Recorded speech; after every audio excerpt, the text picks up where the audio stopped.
Hello and welcome to my show, Shuvra Deb with you, with me, your host, Shuvra Deb. In this show, I will be discussing mental health with the aim of raising mental health awareness in our community and in society as a whole.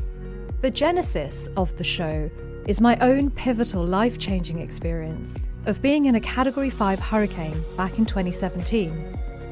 That experience led me to suffer from post-traumatic stress disorder, or PTSD. I am hosting this show in order to let you know that you are not alone if something life-changing has happened to you from which you are struggling to heal. Shuvra Deb with you focuses on a range of topics relevant to mental health and to raising awareness of issues surrounding mental health. Hello everyone and welcome back to my show, Shuvra Deb with you. Today, I am going to talk to you in the context of the recently published statistics surrounding mental health that are directly impacting our islands here, the Cayman Islands. I want to say at the outset that whilst I am going to be opening with a rundown of these recently published stats, there are people, human beings, families, feelings and emotions behind each statistic. The numbers are not just numbers. Behind each and every number is a person. Behind each and every number are people. For those listening to this show, especially those listening here in the Cayman Islands, you or a family member or a friend may have been directly impacted by what I'm about to discuss. Therefore, please exercise caution when listening to this show. I will be discussing highly sensitive and emotive mental health issues that may trigger you. So please listen mindfully and switch off or change channels if you need to. As my more regular listeners will know, and for those of you tuning in for the first time, my show is about raising mental health awareness. I want us all to be living in a society where looking after our own mental health and the mental health of those we love and care about is no longer stigmatized, as is currently the case in society. I want us all to live in a world where we no longer make the distinction between mental and physical health, and where each and every aspect of our health is considered in an inclusive and holistic way. Whilst my show is about raising awareness around the issue of mental health, I also want to make it clear at the very outset that I'm not a mental health professional and I'm not a doctor. If you do need to seek professional help, then I wholeheartedly encourage you to do so. And we have a great number of options here in the Cayman Islands where you can reach out for support. Infinite Mind Care provides counselling services and can be reached on 926-0882. The Alex Panton Foundation offers support to people up to the age of 30, and their information is on their website, alexpantonfoundation.ky. Loud Silent Voices provides mental health support. They can be reached on 922-3847 or info@lsv.support. With all of that in mind, I want to get straight into it today. Last week, statistics were released to us, the public here in the Cayman Islands, about the mental health situation here in the Cayman Islands. It broke my heart, and no doubt it will be heartbreaking to all and any of you who have read the stats as I have done. And whilst these statistics are uncomfortable, whilst they are heartbreaking, whilst they may actually make you want to cry, those are not reasons to ignore what is going on here. Because what is going on here is that we are living in a society where our mental health appears to be at the start of, or perhaps even in the throes of, a full-blown crisis. Now is not the time to read statistics, note that they are sad, and move on to the next article. Now is the time for us all to get together, to take a stand for ourselves and for each other. Now is the time to take action to raise awareness that mental health issues exist, to acknowledge what has been, for too long, an uncomfortable, unacknowledged or awkward topic. Now is the time to work together to bring mental health and mental health wellness to the fore.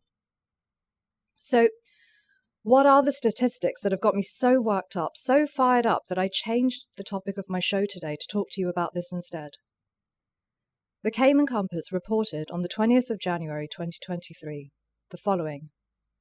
Data released this week by the Mental Health Commission indicates 107 people were admitted to hospital in 2021 after attempting to take their own lives.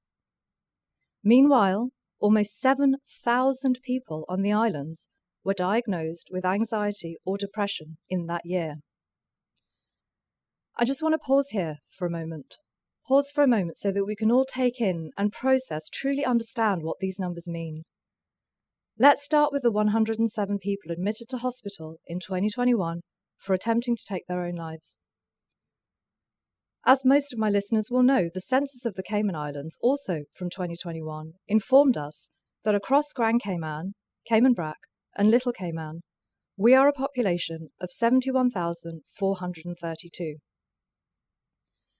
Statistically, whilst 107 of 71,000 may not sound like a lot, another statistic which shows the current prevalence of mental health issues and the current increase in mental health problems right here on our doorstep lies in the report finding, as reported in the Cayman Compass.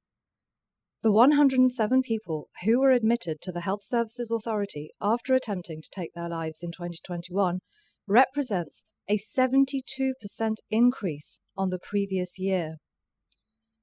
A 72% increase in attempted suicide since 2020. This rate of increase is alarming, and if the numbers of attempted suicides continue to increase in this way or at all, we will be dealing with a crisis even larger than the one currently at play. And this increase of 72% that affects these individuals directly also impacts others in the community. Mothers, daughters, brothers, sisters, wives, husbands. So the 72% is, in my view, just the tip of the iceberg of the number of people affected by this increase in the deterioration of our mental health as a collective, as a community. And as the school counsellor at John Gray High School is quoted as saying in the same Cayman Compass article in respect of the 107 people, any figure is too high. 2 is too many. But to hear that there were more than 100, that is very concerning. The other number, which is of great concern, that has come out of the Mental Health Commission's report in the Cayman Islands, is that almost 7,000 people on our islands were diagnosed with anxiety or depression in 2021. Almost 7,000 people on the islands equates to almost 10% of our entire population. And that speaks only to the people who have sought treatment and have been diagnosed with anxiety or depression. What of the people who have not been able to seek treatment? What of the people who have not even realized that they are battling anxiety or depression or both? And this increase in mental health issues is not just restricted to the Cayman Islands. The Guardian, the UK broadsheet publication, reported the following on the 3rd of January 2023. The number of children in England needing treatment for serious mental health problems has risen by 39% in a year, official data shows. In that article, Dr. Elaine Lockhart, chair of the Child and Adolescent Psychiatry faculty at the Royal College of Psychiatrists in the UK, is cited as saying, "What's frustrating for us all is that if we could see the affected young people more quickly and intervene, then the difficulties might not become as severe as they do because they've had to wait." And similarly worrying figures can be found in the US. Multiple sources report that 1 in 5 US adults experience mental illness each year. 1 in 20 US adults experience serious mental illness each year. 50% of all lifetime mental illness begins by age 14 and 75% by age 24. And this statistic, in my mind, is the most chilling. According to the Centers for Disease Control and Prevention in the USA, the CDC, suicide is the second leading cause of death among young people aged 10 to 14 and 25 to 34. The CDC also tells us that 12.2 million American people have seriously thought about taking their own lives. 3.2 million have made a plan, and 1.2 million have attempted to take their own lives. I go back to the comment reported in the Cayman Compass and made by the school counsellor at John Gray High School. 2 is too many. So what do we do about this?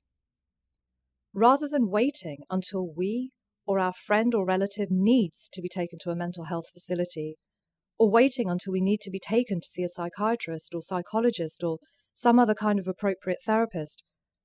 What can we all do as individuals and as a community to help ourselves, our friends and relatives, to get the help needed sooner than a forced admission? What can we do as individuals and as a community to empower ourselves, our friends, our relatives, such that we are in a position to identify for ourselves that we are in need of help and that we are able to go and seek that help? In the same way that if we fell down, landed on our arm and sprained or broke it, let's say, we would use the other arm to call for help. How do we get ourselves into a position such that we can help ourselves to identify when we might need support with our own mental health? How do we get to a place where it's comfortable to talk about and respond to our mental health needs in the same way that it's completely acceptable to take an ibuprofen or a paracetamol when we have a headache, assuming that that's compatible with our health needs and doesn't go against any other medication that we might be on? As a society, do we not owe our fellow islands resident, our fellow human, our neighbour, because in a community our size, I consider us all to be each other's neighbours, do we not owe each other the duty to lift each other up and hold up the ones who are struggling? We race for cancer, we participate in triathlons for heart disease, we donate to the animal welfare charities. In addition to all of these completely worthwhile causes, do we not also have an obligation, especially given these newly released statistics? Do we not all now have an obligation to normalize mental health, to support those who need mental health support, to support the charities and other entities trying to make a difference in this arena? I say that we do. And these are some of the ways in which we can go about raising mental health awareness. These are some of the ways in which we can normalize mental health in our society in the same way that physical health, our physical bodies, are a part of our almost daily language. My view is that we have an obligation to educate ourselves, to care for our own mental health and the mental health of others. But with that last one, caring for the mental health of others, there are limits to this. There is only so much that can be done for another person. As with almost anything in life, we are our life's own authors, and ultimately, it is for the person suffering to seek help. Taking a horse to water is all well and good, but we cannot make that horse drink unless the horse wants to do so. So I am not in any way encouraging feelings of guilt where perhaps we may have tried to help someone and not been able to get through to them. Not at all. With that in mind, there are a number of things that we can do as individuals and as a community to raise mental health awareness in order to be able to help ourselves and each other. These include, firstly, being aware of some of the signs and symptoms of mental illness, or of there being a mental health issue, either in ourselves or someone else. Secondly, participating in or volunteering at events in the community that work towards raising mental health awareness. Thirdly, creating an event to raise money for a local mental health charity. And fourthly, teaching school-age people about the importance of caring for their mental health and how to spot signs of ill health. Looking at the first of the ways in which I suggest we can raise awareness of mental health issues, we can educate ourselves on being able to spot the signs and symptoms of mental illness or a mental health issue in ourselves. The Mayo Clinic, on their website, sets out what some of these signs and symptoms can be.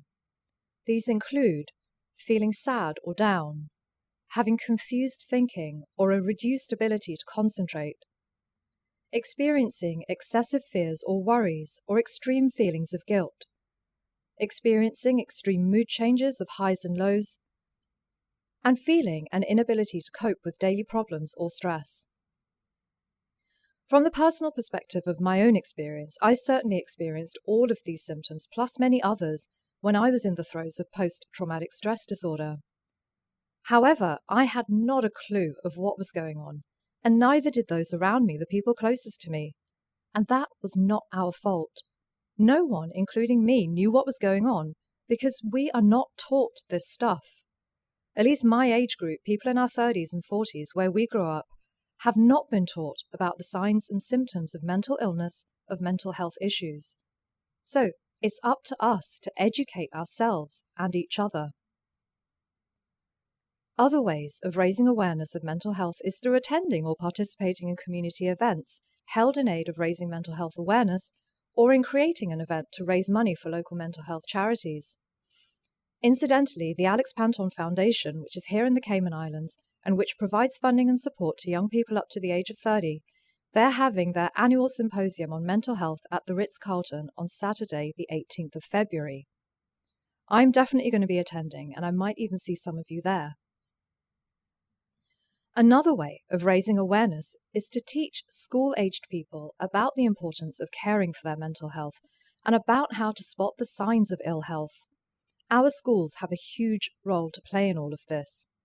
Now, I don't have kids, and I quite frankly have no idea what happens inside a school, and I have had no idea for over 20 years, which was the last time I've found myself inside of a school. So I would like to hear from you, my listeners, on this. I would love if amongst you, the parents, the teachers, would reach out to me and tell me what is being done in our schools to raise mental health awareness amongst our young people. Please do reach out to me on my email, which is shuvradeb82@gmail.com, spelt SHUVRADEB82@gmail.com. I will keep what you say to me confidential as regards the source. That's your name, if that's what you need. You have my word on that. And if before writing in, you want to have a listen to any of my other shows to see what I'm doing, what I'm saying, where I'm raising awareness for the need for mental health care in our community, please find me on Spotify. You can listen for free and on demand. Just search Shuvra Deb With You. You have the spelling of my name already. With You is the name of my show, spelt WITHYOU. I would love to hear from you so that we can get this conversation really, really properly going in our community, because we need to. I started off this show, my first show, called Hurricane to Healing, available also to listen on demand on Spotify, with my own very personal account of how it was that I came to suffer from a mental illness. My journey was as a result of experiencing a devastating Category 5 hurricane. I was in the British Virgin Islands on the 6th of September 2017, when Hurricane Irma swept through and ravaged my beautiful island home of Tortola in the BVI in the Eastern Caribbean. The day after all of that happened, I woke up thinking that all my friends had died.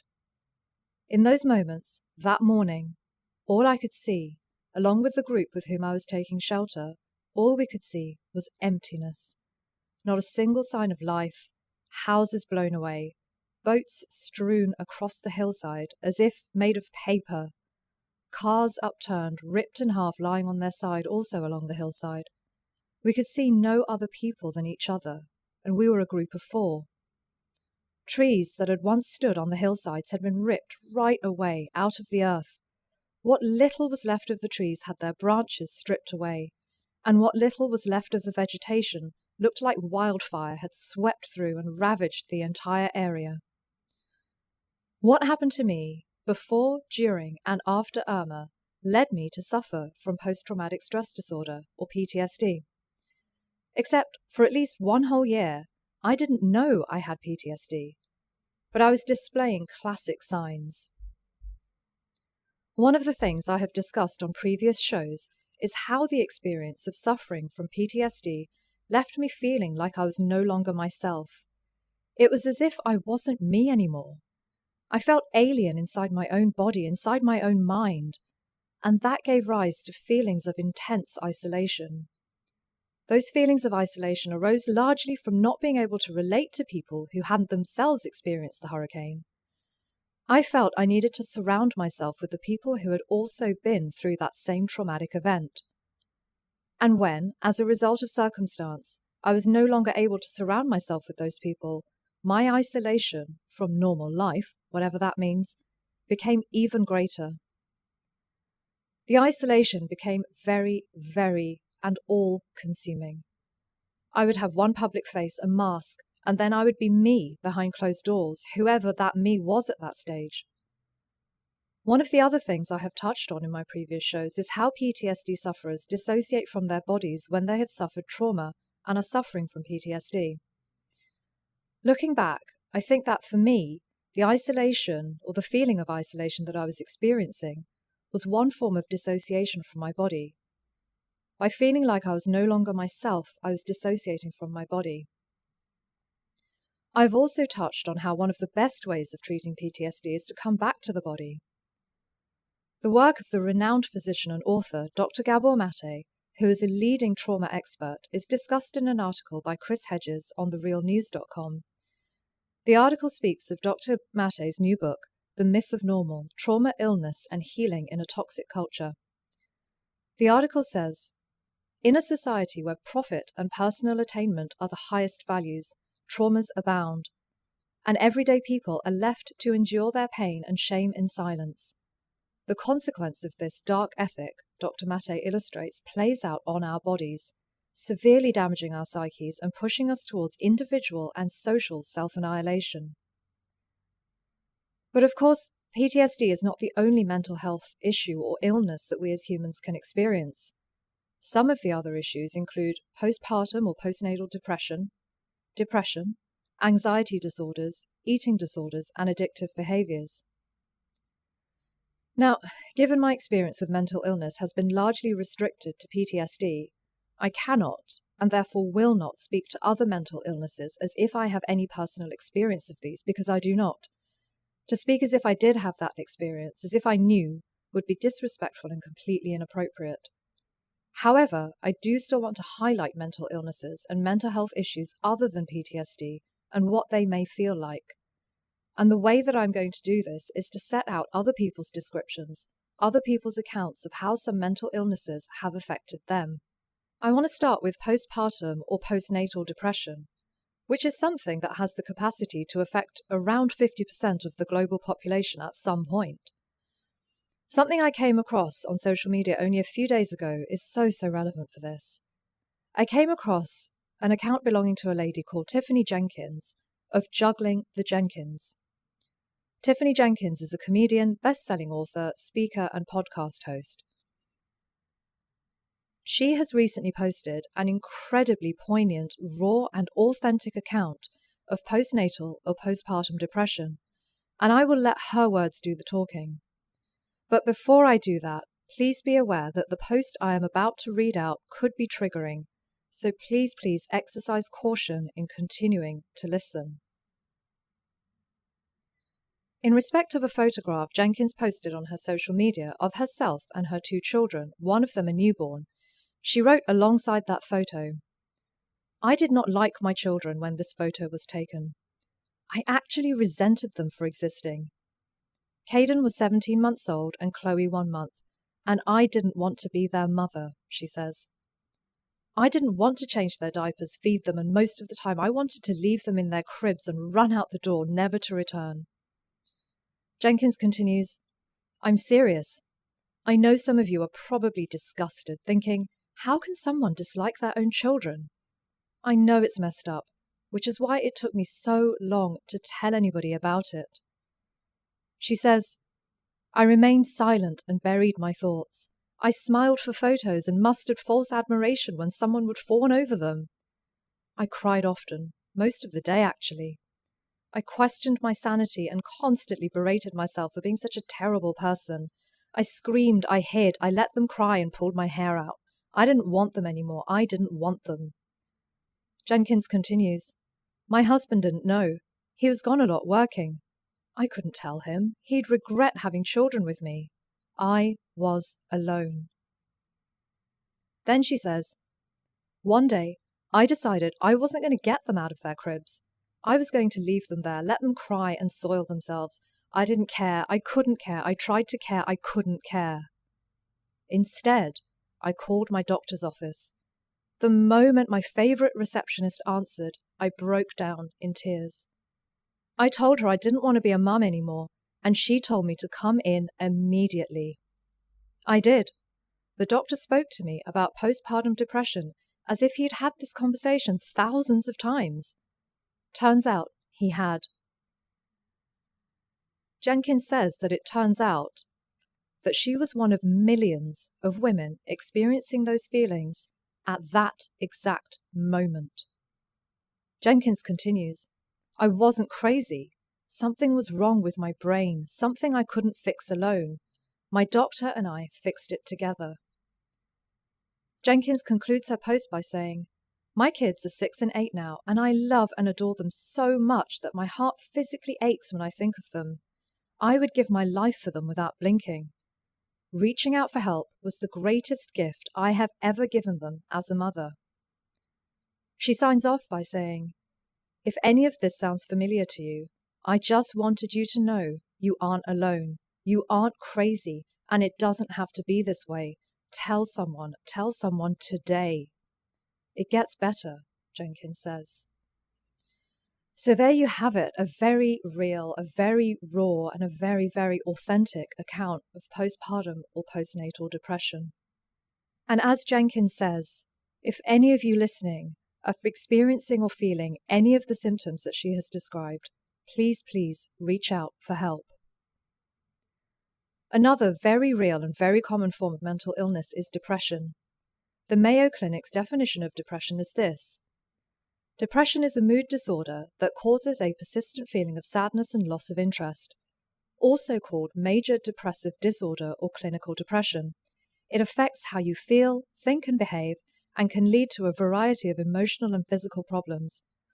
You may have trouble doing normal day-to-day activities, and sometimes you may feel like life isn't worth living. More than just a bout of the blues, depression is not a weakness, and you can't simply snap out of it. Depression may require long-term treatment.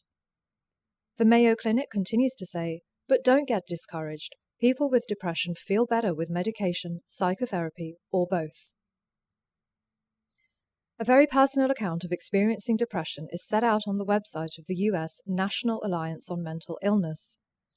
The author writes, and you can get all the online and other references that I make in my show from my show descriptions available on my podcast on Spotify. The author, who calls her article "My Depression in My Life," writes, "Depression is something that shows itself differently for everyone. There is no one person or one story or one experience that can make someone universally understand truly how depression alters the lives of those of us who suffer from it. I can't make anyone understand how it is for everyone, but I can tell you how it alters my life, and maybe that will help people understand how all-encompassing it really is. For me, there are two main ways that my depression manifests itself when it breaks through the barriers I have set with the help of years of therapy and medication." The account continues, "There is the gut-wrenching loneliness and near-constant anxiety, and then there is the checking out, the feeling nothing at all, the numbness. Sometimes I don't know which is worse." If you are experiencing any of these symptoms, then please reach out to a professional for help. If you know someone who may be experiencing any of these symptoms, please invite them to reach out for help. But with that one, there's only so much you can do. You can try to help, but it is not your burden to do so. Another type of mental health condition, which is another common one, is an anxiety disorder. The Cleveland Clinic describes an anxiety disorder as a type of mental health condition. If you have an anxiety disorder, you may respond to certain things and situations with fear and dread. You may also experience physical signs of anxiety, such as a pounding heart and sweating. It's normal to have some anxiety. You may feel anxious or nervous if you have to tackle a problem at work, go to an interview, take a test, or make an important decision. And anxiety can even be beneficial. For example, anxiety helps us notice dangerous situations and focuses our attentions, so we stay safe. The Cleveland Clinic continues, "But an anxiety disorder goes beyond the regular nervousness and slight fear you may feel from time to time. An anxiety disorder happens when anxiety interferes with your ability to function. You often overreact when something triggers your emotions. You can't control your responses to situations. Anxiety disorders can make it difficult to get through the day. Fortunately, there are several effective treatments for anxiety disorders, and the treatments include therapies and medications. By knowing about these illnesses, by becoming educated and informed about the symptoms that go with these illnesses, we can identify mental illnesses and issues in ourselves and in those around us. In the same way that we know how to identify when we have cut our finger and need a Band-Aid, or how television adverts in the past, certainly in the UK where I grew up, ran adverts on how to recognize if someone is having a heart attack or a stroke. And if we see that we ourselves or someone else is cut and bleeding, or displaying the signs of a heart attack, or maybe even having a stroke, we don't just ignore our own situation or the other person's. We don't just leave ourselves or the other to our or their own devices. I am of the view that we owe the same kind of duty to ourselves and to our friends and family to help once we have identified that there may be a mental health issue or mental illness at play. I want to now look at the insurance aspect, as in the health insurance aspect, and the employment aspect of all of this. What kind of policies are provided by employers for mental health maintenance of their employees? What kind of sick leave provisions are set out in employment legislation and in contracts? And what do insurance policies cover for mental health needs and mental illnesses? Let's talk about what employers do or can do and should be doing in aid of caring for their employees' mental health needs. Now, before I kick off on this, I get it. I'm a barrister and attorney of 16 years practice by trade. Many of my clients over the years have been very successful businesses. They have been high net worth individuals. I get that the bottom line counts, I really do. But I also believe that the bottom line, self-care, and mental health care are not exclusive from each other. Why do I believe that? My regular listeners, who will have gathered by now that I love research and statistics, well, the stats on this are as follows. The World Health Organization reports that globally, an estimated 12 billion working days are lost every year to depression and anxiety at a cost of US $1 trillion per year. That's a direct quote from the WHO's website. As regards productivity, a great article published by Business Insider and written by Sean Peake discusses the effects of stress on workplace productivity. Peake states, one of the most common ways stress affects the overall production of a company is through absenteeism. Stress-related symptoms such as difficulty sleeping, high blood pressure and headaches take a toll on the person, causing even those with good attendance to begin missing more and more work. Other ways in which stress can affect workplace productivity, Peake sets out, include companies having a higher staff turnover, with employees leaving due to stress, and causing the employer to invest more and more time and money due to regularly having to rehire staff. Another impact of workplace stress is poor or late attendance. If someone is suffering from anxiety, for example, it's likely their sleep will be of poor quality or interrupted or both, all of which feed into being late or not being able to show up at all.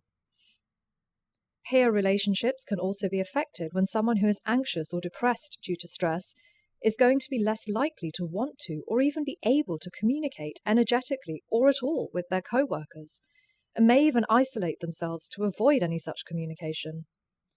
And of course, stress can affect the quality of work output. The American Institute of Stress.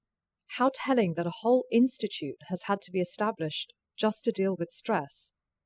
Well, the American Institute of Stress reports that around 1 million Americans miss work daily due to experiencing stress, and that 76% of US workers report that workplace stress affects their personal relationships.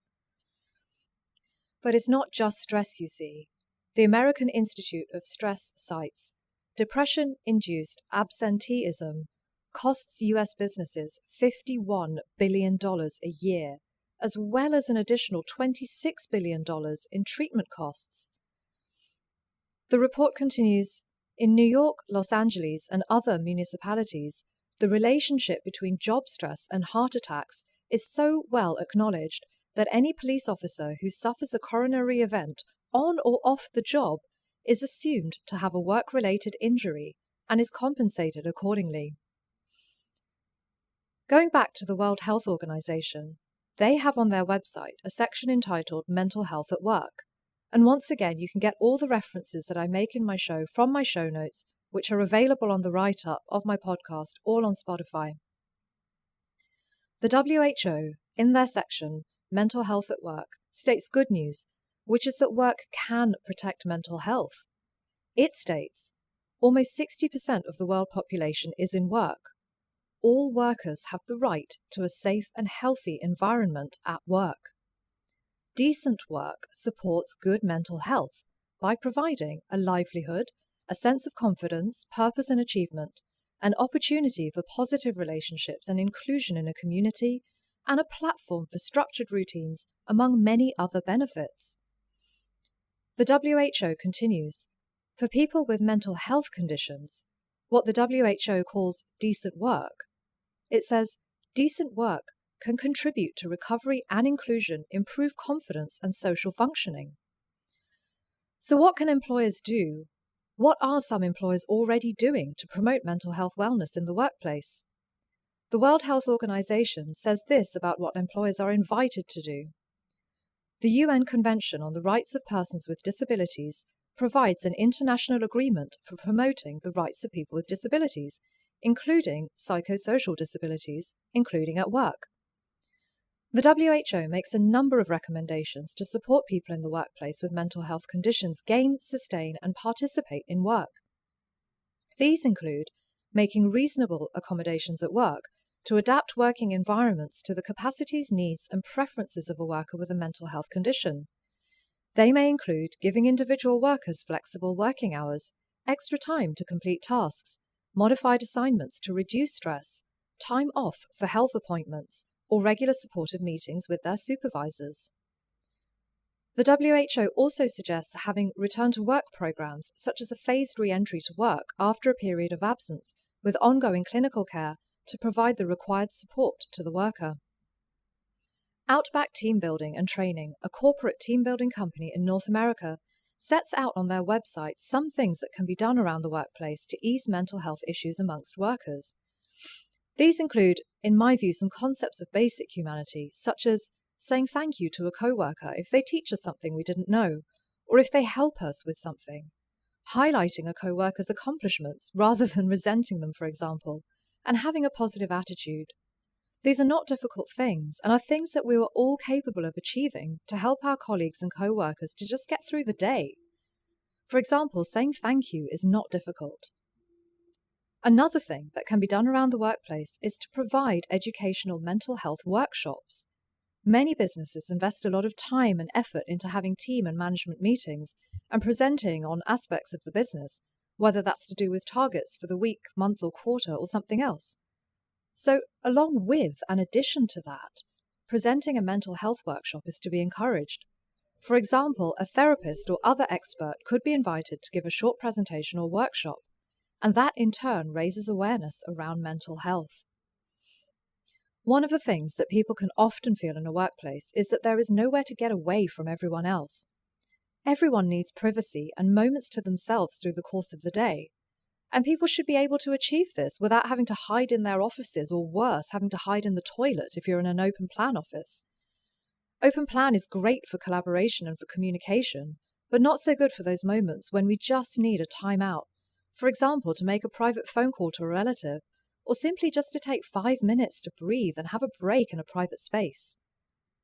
So workplaces can help with this by setting up pods or other small areas where workers can go to take that time and space, which in turn helps their mental health, which in turn helps the productivity of the company. Win-win in my view. Group practices, such as a group meditation or yoga practice at lunchtime or at the end of the working day, can also help to ground us and to maintain a healthy state of mind, as well as helping to give co-workers something to participate in together other than the requirements of the business. That kind of bonding will only make the work side of things easier and more pleasant, and likely, in my view, more productive. And finally, Outback Team Building and Training has a quirky suggestion for the reduction of workplace stress and mental health management, which I particularly love, and that is to create artwork together. Leave a large piece of paper or card up on a wall with some other arts and crafts materials and let the creativity flow. Co-workers add to this piece of artwork whilst, for example, waiting for the kettle to boil for their tea, or whilst waiting for the coffee pot to brew. Create art together. I love this one. I also want to look at sick leave provisions whilst I'm here discussing mental health in the workplace. Statistics show that in the Netherlands, the Dutch government enforces a comprehensive sick leave policy. The Netherlands has one of the most advanced and progressive attitudes towards mental health in the workplace of all of the OECD countries. The OECD being the Organisation for Economic Cooperation and Development, comprising many European countries, alongside the United States, Australia, Japan, Costa Rica, and others. So, back to the Netherlands. Notwithstanding that it has one of the most comprehensive mental health policies which protects workers, which enables employees to take up to 2 years sick leave from work for a mental health condition to aid their recovery, and notwithstanding that during that recovery time, employers are required, further to legislation, to pay the employees 70% of their salary. In spite of all of that, according to the OECD's research for the previous year of 2022, the Netherlands has the third highest productivity levels of all of the OECD countries, with the US being the fourth most productive, and the UK not even making it into the top 10 of the most productive OECD countries. So, instead of it being the case that, in spite of this comprehensive mental health care policy and employment in the Netherlands, I invite us to consider it from the other perspective. Could it be that because of this comprehensive sick leave and care policy towards employees, is it that because of this, the Netherlands has the third highest productivity levels of all of the 38 OECD countries? I vote yes, that this kind of comprehensive sick leave policy for mental illness could well be one of the contributing factors for the productivity levels the OECD has found the Netherlands to have. And just so I'm clear on what I'm talking about as regards productivity, an article on LinkedIn entitled "The 10 Countries with the Highest Productivity in 2022" sets out a definition of productivity as follows. Productivity measures how efficiently businesses use their input factors, such as land, labor, and capital, to create output. In other words, productivity tells us how much value we get from our efforts. Specifically, productivity measures how many units or products we get per hour worked by an employee. Productivity allows companies to generate the revenue they bring in after paying all the expenses. A company that produces $100 million worth of goods and services at $80 million has generated $20 million in profits. On a macroeconomic level, higher productivity translates into more profits, which leads to increased investment and growth. So, one of the countries that has the most comprehensive mental health care requirements in the workplace is also the third most productive OECD country. There's got to be something in this looking after people and looking after each other thing, no? Turning to health insurance. Currently, here in Cayman, the Cayman Compass reports that most insurance policies offer up to US $1,000 in coverage for mental health care a year, which is enough to pay for no more than a handful of sessions with a mental health professional.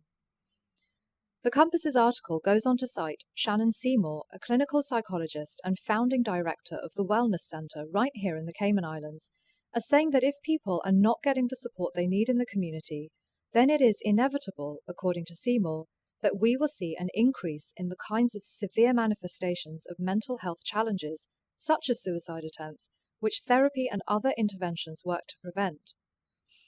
Seymour states, "There are issues with access to resources. We have a wonderful and robust community of mental health providers, but access is inequitable across our society."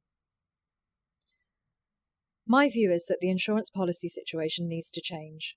One way of tackling this, and as Seymour says, is for government to legislate, forcibly requiring insurance companies to increase their coverage for mental health maintenance and for treating mental illnesses. I feel that there are other incentives too. After all, no one likes to be forced into doing something, right? Even if it might be for the greater good. Most of us do things because we want to do them. So, a business common sense incentive for insurance companies lies in more statistics. The alarming statistics I found about the effects of workplace stress on the US workplace likely applies across the board to all employees suffering from work-related stress. The nub of this is that productivity in the workplace is affected. And along with that, where claims are made on health insurance, more costs are incurred by the insurers. By managing and addressing workplace stress and mental health issues, in the longer term, surely fewer larger health insurance claims are likely to be made. In other words, if insurance companies were to pay more than the US 1,000 per year for therapy and other mental health care, if the insurance companies were to take an holistic approach to health and its maintenance, supporting those wishing to maintain and look after their mental health over the course of their lives, for example, by seeing a therapist every week, it's likely that bigger, more costly claims down the line could be avoided. For example, depression causing heart disease, and that heart disease needing long and expensive treatments down the line could be avoided. So surely it makes sense for insurance coverage to be more comprehensive for ongoing mental health care and mental health maintenance. And there is a knock-on effect on claims for physical health-related issues. Many physical health symptoms and illnesses can spring from depression, anxiety, or other mental health issues. The Canadian Mental Health Association states, mental health and physical health are fundamentally linked. People living with a serious mental illness are at higher risk of experiencing a wide range of chronic physical conditions. Heart.org tells us, when we experience depression, anxiety, or stress, our heart rate and blood pressure rise, there's reduced blood flow to the heart, and our body produces higher levels of cortisol, a stress hormone. Over time, these effects can lead to heart disease. All of these statistics are ones that employers and insurance companies should be alive to.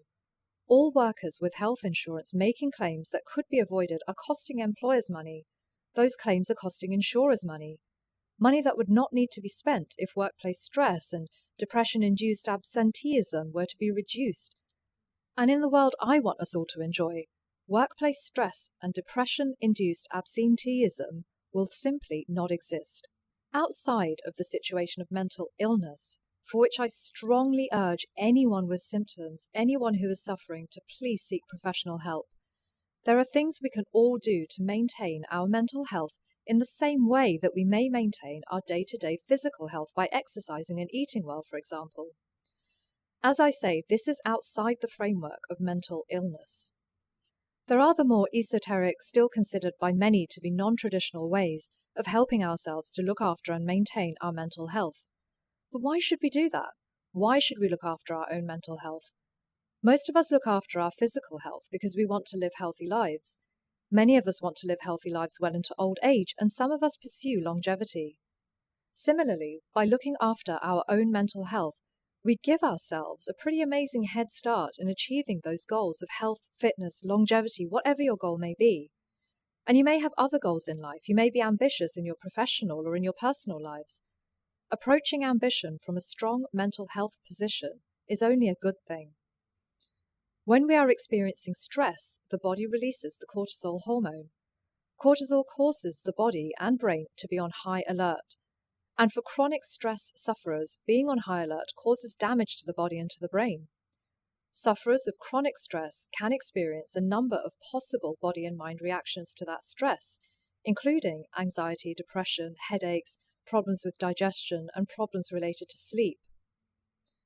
By de-stressing, we reduce running the risk of suffering from these physical ailments. The Harvard Medical School reports that we can also become forgetful when we are stressed, saying that if we are in a dangerous or emotionally taxing situation, the amygdala, the part of your brain that governs your survival instincts, may take over, leaving the parts of your brain that help to store memories and perform higher-order tasks with less energy and ability to get their own jobs done. The basic idea is that the brain is shunting its resources because it's in survival mode, not memory mode.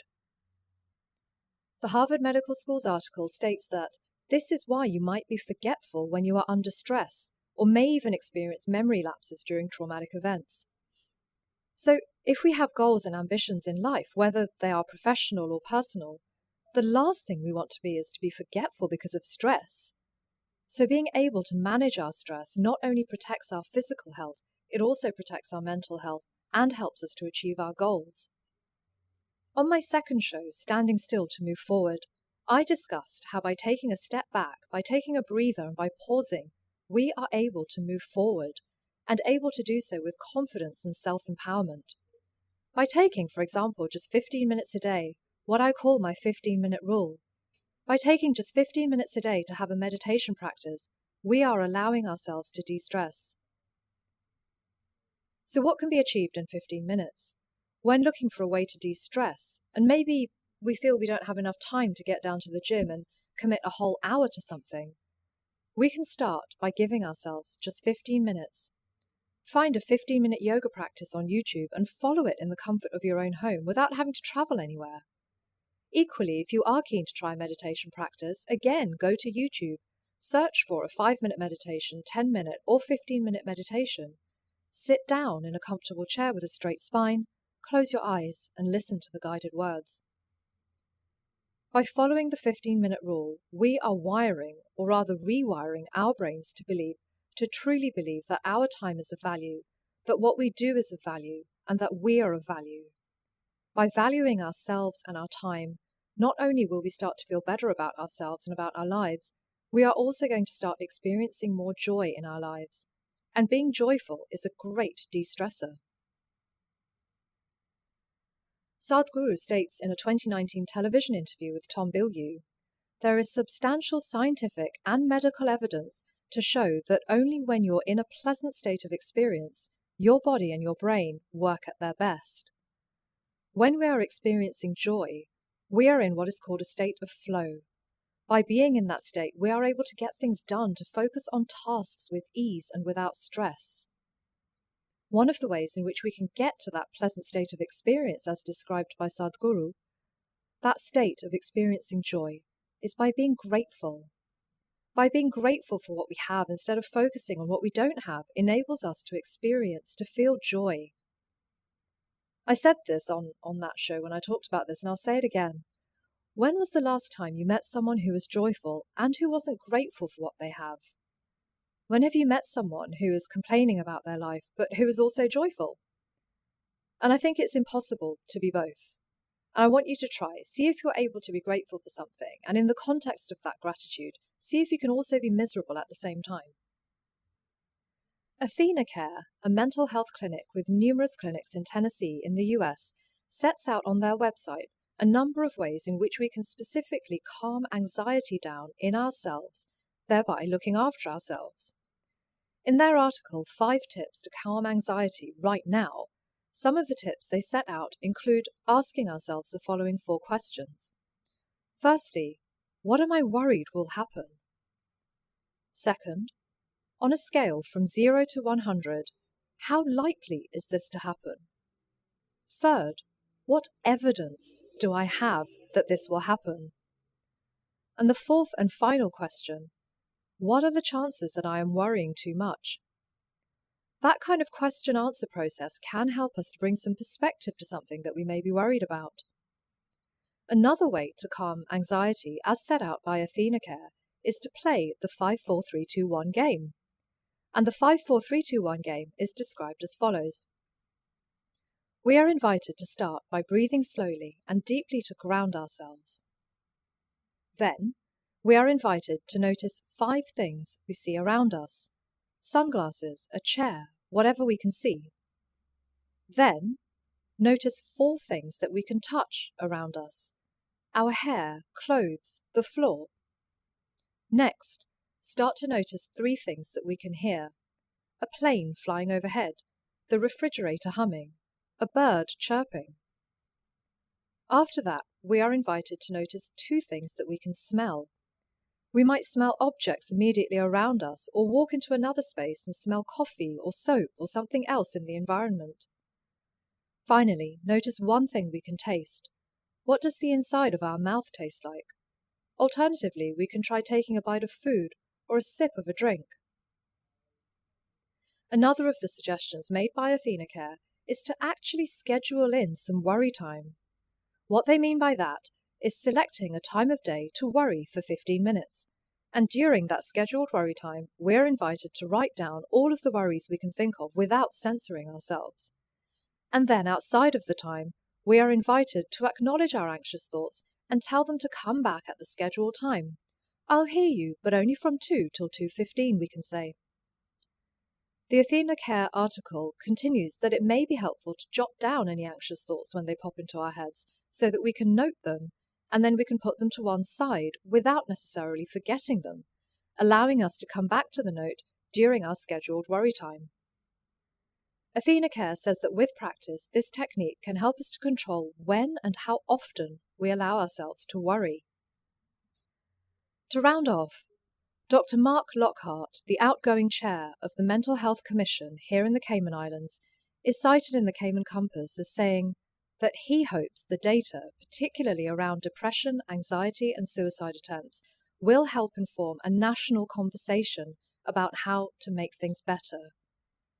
So come on, Cayman, let's start that national conversation. Let's stand together to keep each other up and to help pull up those no longer able to stand for themselves. Email me your thoughts, views, anything you'd like to tell me. Reach out to me on shuvradeb82@gmail.com, spelt SHUVRADEB82 the numbers @gmail.com. Dr. Mark Lockhart concludes by saying, "We are not trying to catastrophize or frighten people, but we are seeing Cayman reflect what is happening elsewhere in the world, with an increase in numbers of people with mental health challenges, and especially among the youth." I couldn't agree more with this sentiment. Equally, though, I am not trying to catastrophize, frighten, or to overplay anything. The statistics speak for themselves, and it seems to me that now is the time to act. Now is the time to act before any one more person attempts to take their lives.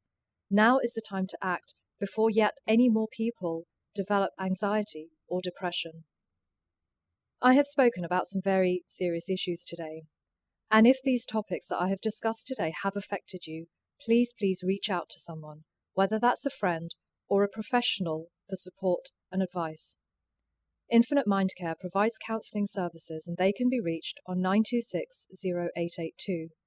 The Alex Panton Foundation offers support to people up to the age of 30, and their information is on their website, alexpantonfoundation.ky. Loud Silent Voices provides mental health support, and their number is 922-3847, and their email is info@lsv.support. Thank you so much for listening. See you next time. Bye for now.